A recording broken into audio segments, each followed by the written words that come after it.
跟我在一起吗？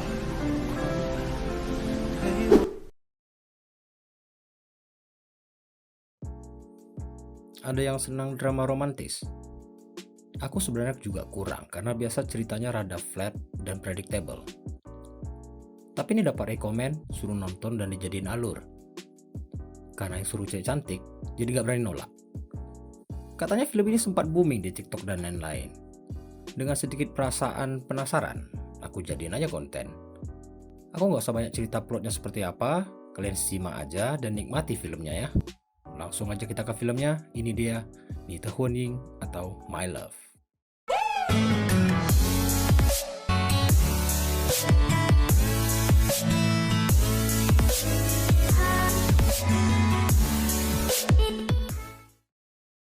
Film dibuka dengan memperlihatkan seorang pria sedang berjalan menuju spot start di kolam renang.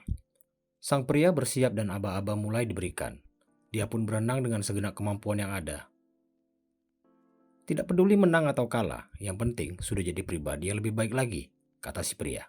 Yang lebih penting lagi yaitu dapat tatapan kekaguman darinya. Dia pun memeluk seorang gadis di depannya. Dan ternyata hanya hayalan dari si pria tadi yang berprofesi sebagai guru olahraga.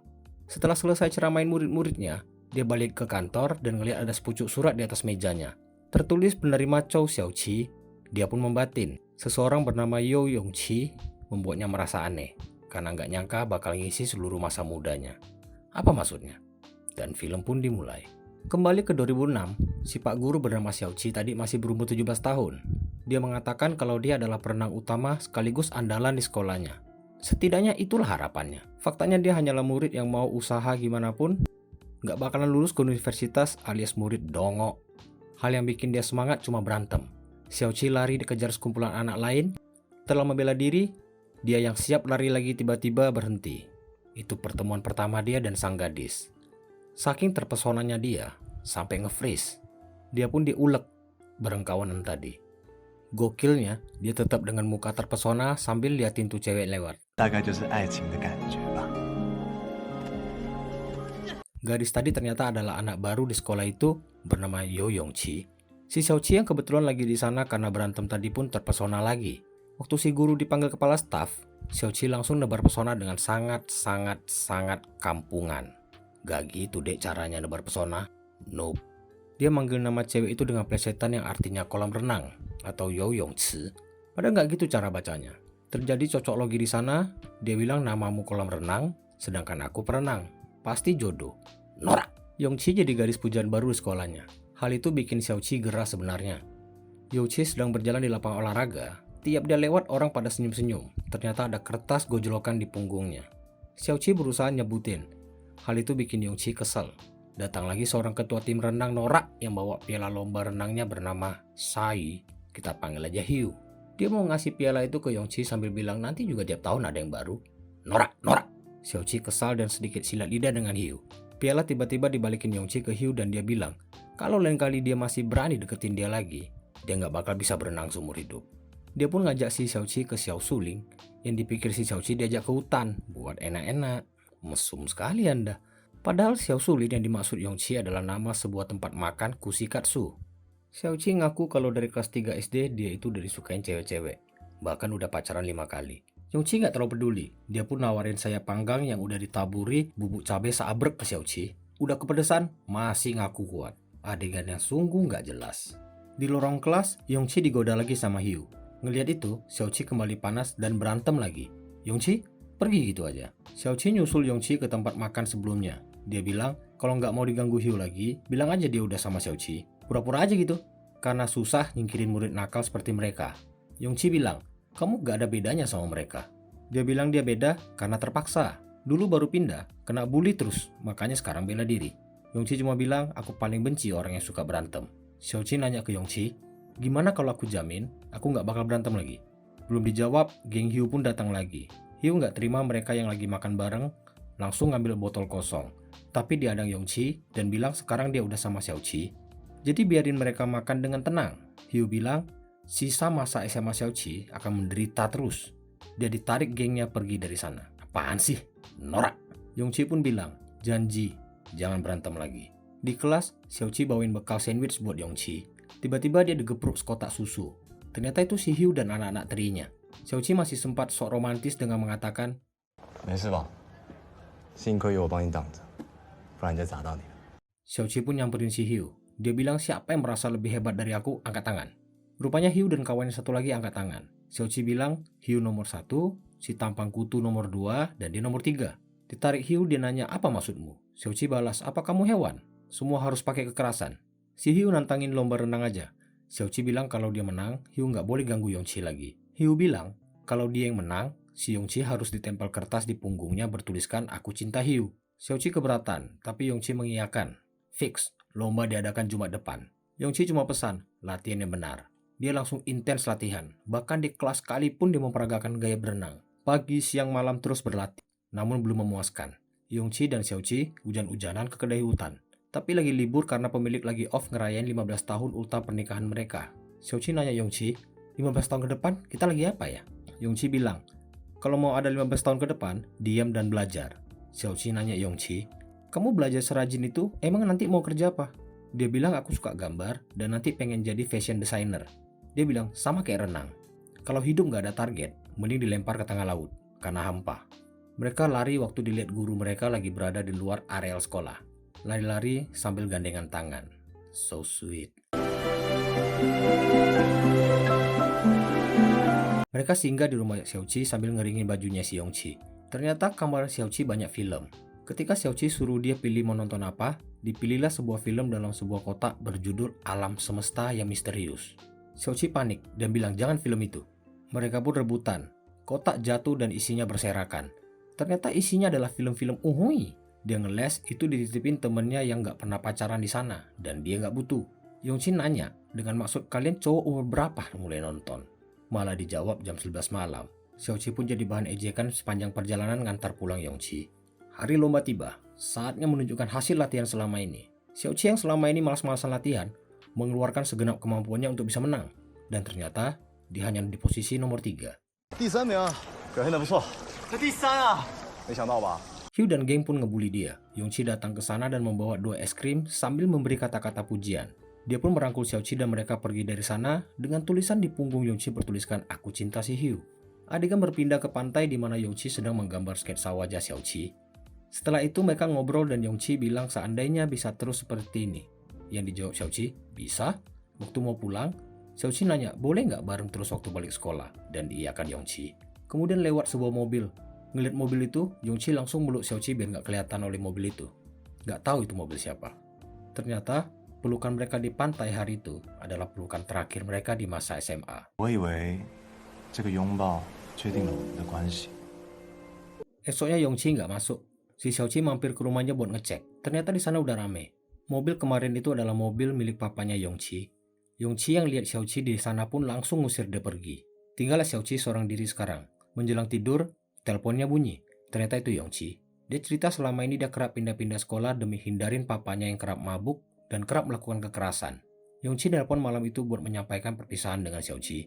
Xiaoqi langsung bersepeda hujan-hujan ke rumah Yongqi, padahal Yongqi sudah pergi naik bus. Tahun 2008, Xiaoqi yang udah lulus SMA kerja sebagai operator sebuah warnet.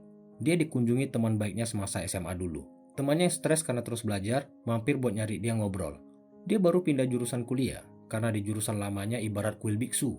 Jurusan sekarang ibarat surga. Dia pun ngeluarin iPhone buat pamer sekaligus liatin foto-foto gadis di jurusannya. Mata Xiaoqi tertuju pada satu foto. Salah satu mahasiswi di sana ternyata Yongqi. Dia langsung balik rumah dan bilang orang tuanya dia mau kuliah. Dia motongin kabel ethernetnya, singkirin komik dan PS-nya, dan terakhir yang paling berat, film uhui-uhuinya juga dikandangin. Dia pun belajar dengan sangat keras sampai ngeser aja di dalam botol. Cadas. Bahkan olahraga pun sambil nonton siaran pendidikan. Papanya aja jadi objek belajarnya. Kawannya datang untuk jadi guru private. Pokoknya keras lah belajarnya. Dan di musim panas 2009, dia menyandang predikat mahasiswa. 3 temennya ngadain welcome party nyambut dia sambil ngesuling siang-siang bolong. Xiaoqi datang menyusul. Dia habis keliling kampus nyariin Yongqi. Waktu keluar dari warung makan tadi, dia ngeliat Yongqi sedang jalan bareng temennya. Waktu Yongqi ngeliat dia pun lari ke arah Xiaoqi dan berpelukan. Dan ternyata itu hanya hayalan. Nyatanya dia dilewatin gitu aja. Dilihat pun enggak. Terpaksa pakai jurus manggil. Dan reaksi Yongqi adalah, 萧琪，你怎么在这儿啊？ kamu ngapain di sini? Di ruang praktek Yongqi mereka sedikit mengobrol. Kemudian ada yang datang dan minta anggota dari departemen perempuan buat ngumpul. Mereka pun janji makan di lain waktu. Di halaman sekolah, si Xiaoqi lagi mendaftar jadi anggota departemen perempuan. Biar bisa dekat terus sama Yongqi. Bucin. Waktu dia mau ajak Yongqi makan, 我有男朋友了。 Yongqi bilang kalau dia udah punya pacar. Di lapangan bola, para cheerleader sedang perform. Terlihat ada satu pemandangan aneh di sana. Para pemain memasuki lapangan. Pacar Yongqi bernama Chen Hao-er dan dia adalah kapten kampusnya sekaligus pemain bintang. Dan dia bermain sangat baik di pertandingan itu yang membuat Xiaoqi semakin jengkel. Xiaoqi dan Yongqi sedang terlibat argumen sambil berjalan. Karena Xiaoqi nggak suka kalau si Yongqi tadi nyampein pesan dari temennya yang suka sama Xiaoqi. Dan tiba-tiba 最后男把女人 Yongqi kesal lihat cowok yang kasar sama cewek. Dia pun pergi membela dan Xiaoqi berhasil ngusir orang itu dari sana.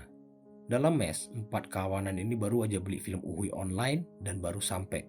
Bahkan penerimanya adalah Yongqi. Baru aja diputar, pintu kamar diketok polisi. Mereka semua panik karena pikir beli barang ilegal. Yongqi yang baru buka pintu pun langsung diseret ke kantor polisi dan Yongqi juga dibawa. Di kantor, Yongqi interogasi Xiaoqi masalah film Uhui itu. Padahal mereka ditangkap karena dianggap komplotan cewek yang mereka tolong tempo hari. Cewek itu adalah seorang penipu. Xiaoqi anggap ini hanya masalah pubertas pria. Polisi mikir lain lagi, karena ini bisa dihukum. Ditanya, kalian dan perempuan itu hubungannya apa? Malah dijawab hubungan konsumen. Yongqi mikir dia nyewa gadis dari internet, langsung ditunjang. Mereka kini dikurung di sel yang beda. Perempuan tempo hari ditangkap. Setelah memastikan mereka bukan kawanannya, baru mereka akan dilepas. Di sana, Yongqi bilang dia dari kecil selalu pindah rumah, jadi gak punya sahabat. Dia berharap Xiaoqi bisa jadi sahabat dia selamanya. Friendzone cuy, friendzone. Xiaoqi mikir, dia selama ini sibuk mikirin cara buat bisa sama dia. Tapi lupa, sebenarnya apa yang dibutuhin sama Yongqi. Deep banget sih ini. Xiaoqi yang lagi patah hati, berjalan sendiri. Di sini ada satu quote yang menurutku pasti relate ke semua orang. Padahal, setiap menitnya merindukan seseorang, tapi harus cari alasan biar bisa dihubungin dia. Dia yang nelpon Yongqi buat ngucapin ultah, diberitahu kalau Yongqi lagi sakit jadi gak kemana-mana. Padahal tadinya mau pergi lihat kembang api bareng pacarnya. Di sini, ada adegan paling gak penting di film ditunjukkan. Kembang api tiba-tiba meluncur ke udara, dan semua orang di sana saling mengungkapkan perasaan mereka. Gak gitu juga kali. Kembang api itu dinyalakan yang tentu saja sama Xiaoqi yang kelebihan duit. Mana dia ngucapin ultar tapi dicuekin. At least background musiknya keren. Xiaoqi ketiduran di perpustakaan. Dia mendengar suara orang sedang mengobrol. Karena kepo dia ngintip. Ternyata itu pacarnya Xiaoqi yang lagi ajakin cewek lain buat liburan bareng setelah pertandingan. Hao-er main buruk di pertandingan hari itu. Terkesan sengaja kalah. Rupanya kalau menang, dia mau ajak Yongqi pergi liburan ke tempat dia ajak cewek tadi. Makanya dia kalahin biar batal pergi sama Yongqi. Xiaoqi berusaha ngasih tahu, tapi Yongqi nggak percaya. Xiaoqi maksa mau main di pertandingan itu. Dia pun dapat izin. Dia main nggak jelek sebenarnya. Menit terakhir dapat penalti, tapi Hao-er sengaja nggak masukin. Masuk menit akhir, Yongqi terlihat kecewa. Namun, Xiaoqi dapat umpan panjang dan punya peluang menangin pertandingan. Dan dia pun berhasil nyetak gol di menit akhir. Bukannya selebrasi, dia datengin Hao-er dan langsung main geprek aja. Dia dulu pernah janji nggak bakal berantem lagi. Dia berjalan pergi lewatin Yongqi dalam diam, dan sejak itu mereka nggak pernah ngomong lagi. 这一拳也打碎了我和他之间的感情。 Maju ke 2015, kini Xiaoqi udah gabung sama tim antar provinsi dan menjadi perenang utamanya. Dia kini memiliki seorang pacar. Dari obrolan di bar, kelihatan masa depan Xiaoqi sangat cerah di cabur renang ini. Waktu lagi jalan-jalan, sekali lagi dia ngelihat Yongqi lagi jalan sama cowok lain, tapi bajunya kapelan. Dia pun ikutin mereka ke kafe. Yongqi kelihatan mesra. Ternyata mesranya mereka itu cuma buat kebutuhan syuting, karena kini Yongqi adalah seorang model. Mereka nongki di kafe. Di situ ketahuan kalau Xiaoqi udah punya pacar, dan Yongqi masih Jonas, alias jomblo ngenes. Yongqi dapat chat kalau besok syuting temannya nggak bisa ngantar. Ngelihat peluang, Xiaoqi menawarkan diri. Dia pun ngantar Yongqi syuting. Waktu diantar pulang, dia ngasih setumpuk lowongan kerja sebagai fashion designer ke Yongqi. Besoknya diantar lagi syuting. Di tengah jalan, dia ditelepon sutradaranya kalau dia udah diganti sama orang lain. Gak mau Yongchi kecewa. Diajaklah ke sebuah mercusuar. Di sana mereka bercanda dan terjadi aksi kejar-kejaran norak. Setelah tertangkap, mereka hampir aja cuap-cuap tapi batal. Perjalanan pulang pun sunyi. Xiaoqi mikir waktu dipertemukannya mereka selalu salah. Mungkin emang bukan takdirnya. Xiaoqi yang baru siap latihan, nelpon Yongchi minta dia datang di pertandingan berikutnya. Karena itu pertandingan paling penting dalam hidupnya. Hujan badai terjadi di hari pertandingan. Banjir di mana-mana dan bahkan banyak mobil klub yang mengarah ke stadion akuatik. Laporan berita mengatakan air sudah masuk ke dalam mobil. Buat mastiin, Xiaoqi nelpon Yongchi lagi. Para perenang berjalan menuju start spot masing-masing. Xiaoqi keinget telepon tadi, di mana kedengaran kalau mobil yang ditumpangi Yongchi masuk air dan pintunya nggak bisa dibuka. Begitu aba-aba lomba diberikan, bukan lompat ke air, dia malah lari keluar pertandingan. Waktu lari di jalan, dia ketemu Yongchi yang baik-baik aja. Di bawah hujan deras, Xiaoqi bilang dia udah putus dan minta Yongchi jadi pacarnya. Setelah berulang kali pisah, mungkin inilah momennya mereka. Dan dia janji nggak bakalan nyakitin Yongchi selamanya. Yongchi nggak jawab dan main pergi aja. Waktu Xiaoqi mau nyusul, dia lihat pelang nama sebuah gedung mau ambruk. Dia langsung lari dan dekat buat nyelamatin Yongchi, tapi malah dia yang tepar. Adegan berpindah ke lorong rumah sakit karena lagi penuh. Yongchi takut cederanya parah. Xiaoqi cuma bilang palingan pensiun. Dia bilang buat apa jadi juara? Yang penting itu kamu gak kenapa-kenapa. 只要你没受伤就好。 Dengar itu, Yongchi terharu dan ngasih dia sedikit kado kecil dari bibirnya. Finally. 3 September 2015. Mereka mutusin buat tinggal bareng. Yongchi udah balik jadi fashion designer lagi sekarang. Hingga 2016, hidup mereka kelihatan begitu bahagia. Yongchi sibuk dengan karirnya dan Xiaoqi masih dalam proses penyembuhan cedera.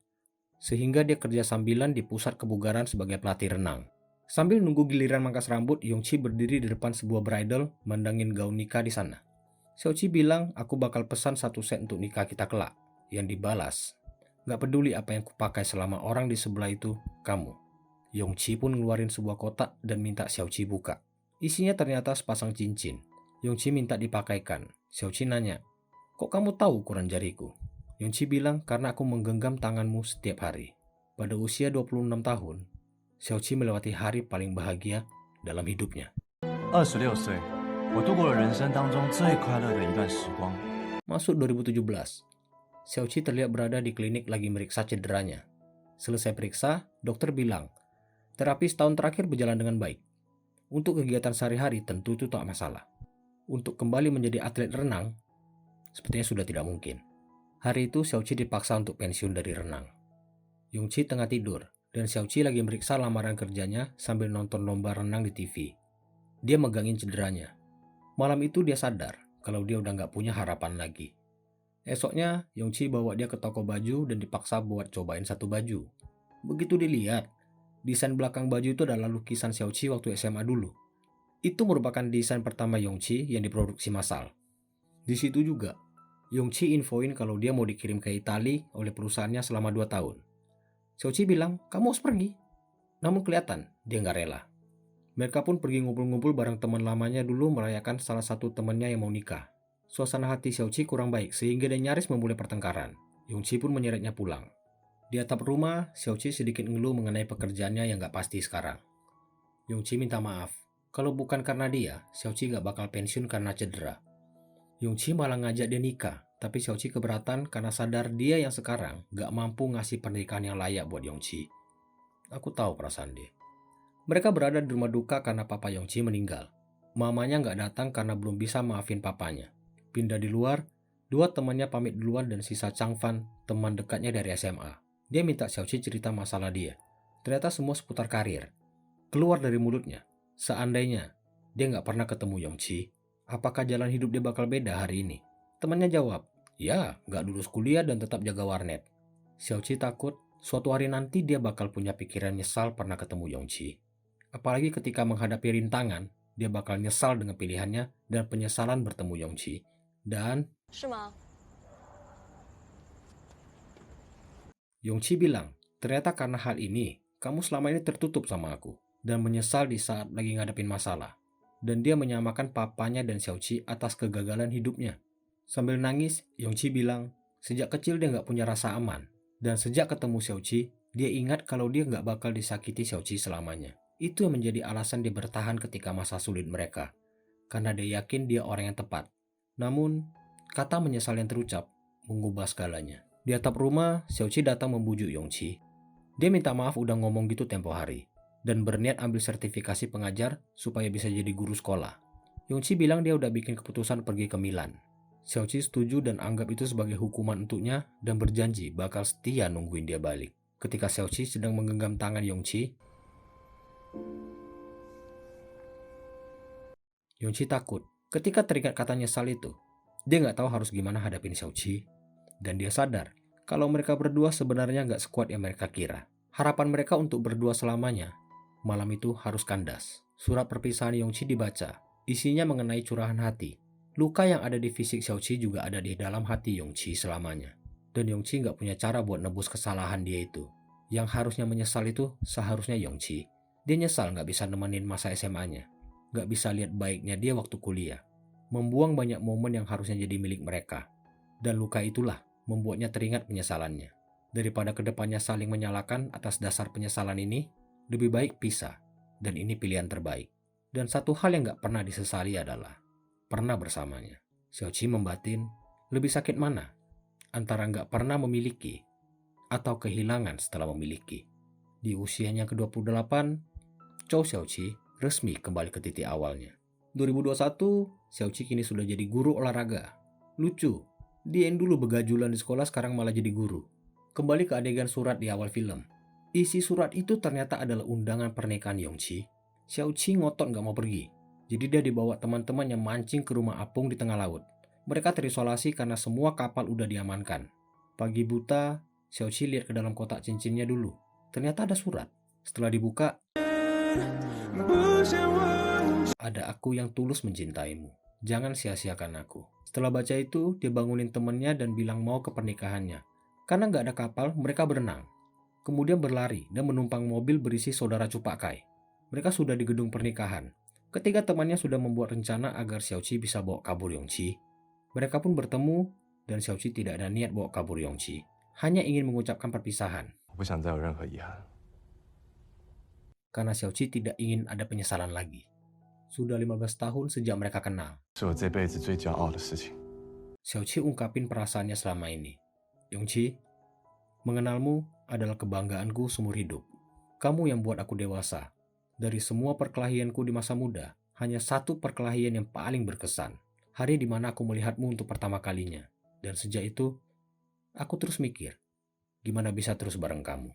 Dari semua usahaku dulu, semua kebodohan yang pernah aku lalui, aku merasa beruntung. 因为我们曾经这么相爱过。 Karena kita pernah begitu saling mencintai. Seandainya aku dewasa lebih cepat, apakah aku tidak akan kehilanganmu? Kenapa aku harus menyesal? Kalau semua masa muda dan kebahagiaanku datangnya darimu. Aku udah ketemu semua versimu. Yang sedih, yang senang. Dan hari ini, aku mau lihat versi kamu yang gak bakal bareng aku lagi. Hari ini, biarlah kita berpisah dengan resmi. Selamat tinggal, gadis yang sudah 15 tahun menemaniku. 陪伴了我15年的女孩，谢谢你。 Thank you for coming into my life. Yongqi berjalan menuju pelaminan, disaksikan ibu kandungnya dan Xiaoqi yang tampak tersenyum bahagia. Xiaoqi teringat ucapan Yongqi di kamar rias tadi. Xiaoqi, 人的一生会遇到很多人，但初恋只有一个。 dalam hidup kita ketemu banyak orang. Tapi cinta pertama hanya ada satu. Setelah apa yang sudah dilalui dulu, kisah cinta kita nggak termasuk gagal kan? Dan makasih juga untuk 15 tahun ini. 谢谢你的15年。 2021, kisah 15 tahun mereka berakhir. Yongqi berjalan ke pelaminan, Xiaoqi berlawanan menuju pintu keluar dengan kemeja desain pertama dari Xiaoqi. 我游泳池15年的爱情故事，终于画上了句号。 Tamat.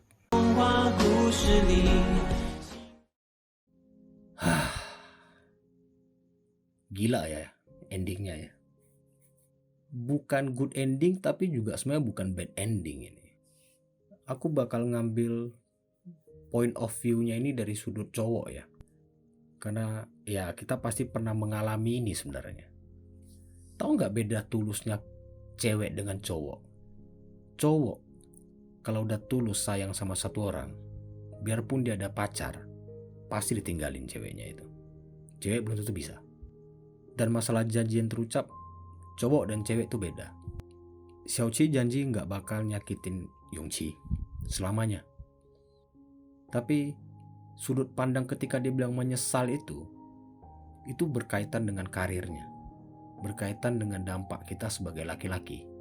Di dunia ini hanya ada perempuan, anak-anak, dan binatang peliharaan yang akan dicintai orang tulus apa adanya. Sedangkan laki-laki ketika kita tidak bisa provide sesuatu, kita nggak akan disayang sama orang. Karena itulah bentuk demand orang ke cowok. Kita harus bisa provide sesuatu. Jadi ketika kehilangan karir, masa depan, dampaknya buat cowok itu sebenarnya damage-nya tuh gila banget. Tapi dia bakal tetap menjalankan kata-katanya untuk tidak menyakiti orang itu. Kalau pernah diucap dia ya. Kalau Yongqi di depan bridal dia bilang apa? Aku nggak peduli apapun yang aku pakai selama sebelahnya kamu. But in the end, di endingnya, itulah beda ucapan janji dari mulut cowok dan cewek. Kita karena ada faktor X, kita laki-laki takut tidak bisa memberi yang terbaik untuk perempuan. Makanya di adegan nikah dia nggak mau tadi kan. Waktu diajak nikah tuh dia nggak mau karena dia bilang, aku nggak bisa ngasih kamu pernikahan yang layak. Bagi cowok itu sebuah kebanggaan, benar kan? Dan laki-laki hanya akan berubah untuk satu perempuan dalam hidupnya. Hanya satu perempuan. Ketika dia mau berubah untuk kamu, di detik itu cowok itu sadar kamulah orangnya. He try his best, tapi kita sama-sama tahu endingnya ya nggak bisa disalahkan juga ceweknya. Kita harus apresiasi effort yang udah dikeluarkan sama Xiaoqi. Benar-benar konsisten mencintai satu orang dari SMA. Benar kata-kata Yongqi, kita banyak ketemu orang, tapi cinta pertama tuh benar-benar cuma ada satu sebenarnya. Waktu malam dimana dia lagi ngecek lamaran dan dia sambil nonton itu, dia pegangin bekas cederanya. Di situ kita yang cowok yang nonton ini pasti tahu perasaan dia. Aku udah nggak bisa lagi ngasih dia yang terbaik dari versi aku. Karena inilah harapan aku untuk mencapai versi terbaik aku. Dalam artian ya, melalui apa yang kulakukan inilah aku bisa ngasih apa yang terbaik untuk si cewek itu nantinya. Makanya kita lihat adegan si Xiaoqi setelah malam itu, dia tuh udah berubah kayak orang lain. Karena dia gak tahu lagi sebenarnya mau kemana. Mungkin dia masih bisa kerja di bidang lain dan lain sebagainya. Tapi setiap cowok pasti punya satu pegangan. Aku bisa sukses di jalur ini. Dan ketika jalur itu tertutup buat kita stuck. Kita gak tahu harus ngapain. Itulah tulusnya cowok. Nantinya pasti ada perempuan yang bilang, dia berubah, toh benefitnya untuk cewek itu juga gak ada. Dia berubah menjadi lebih baik untuk diri dia sendiri. Itu pola pikir atau pola pandang yang menurut kami laki-laki itu salah. Laki-laki ketika mencintai sesuatu yang senang dia lakuin dan harus dia tinggalkan, sebenarnya mau jadi lebih baik pun itu bukan benefit buat kami. Tapi itu kayak we lost something. Demi sesuatu yang benar-benar kami inginkan, kami akan tinggalkan itu. Itu pengorbanan dan ketulusan laki-laki yang cewek-cewek kadang gak mikir gitu loh. Di luar sana kasus selingkuh tinggi itu cowok apa cewek sih? Cewek, bukan cowok. Salah. Kalau yang bilang cowok lebih sering selingkuh itu salah. Cewek. Dan mostly perempuan selingkuh adalah alasan financial matter. Soalnya banyak lagi sih poin-poin aku terhadap pandangan film ini, tapi takutnya closingnya lebih panjang daripada isi filmnya nanti. Ya, jadi poin terpenting film ini satu. Pasti ada satu perempuan yang bakal bikin cowok tuh dewasa. Dan ketika orang itu muncul nanti dalam hidupmu, jadilah Xiaoqi. Dan ketika ada laki-laki yang salah mengucapkan kata-kata yang menyakiti hati perempuan, belajarlah untuk menerima bahwa itu adalah kesalahan sesaat. Jangan mudah melepaskan cincinmu, karena itu dampaknya ke cowok luar biasa besar sebenarnya. Sekian aja mungkin closing dari film yang saya sendiri gak nyangka ternyata segila ini jalan ceritanya. Karena 30 pertama tuh terus terang boring filmnya. Tapi after that, ini salah satu film romantis, drama romantis terbaik yang pernah aku nonton. Ya semoga terhibur. Ini versi saya, banyak versi yang lain di YouTube, tapi ini versi saya. Cara saya memandang film ini seperti apa? Yang setuju atau yang punya pendapat lain boleh komen. Yang terhibur boleh bantu like dan subscribe-nya. Terima kasih untuk terus support. Saya akan berusaha bikin video-video yang sejenis lagi, tapi tanpa banyak-banyak komen dari saya lah ya. Udah kayak emak-emak komplek nih. Oke, saya mau bersedih-sedih ya dulu. Terima kasih, sampai jumpa di video berikutnya.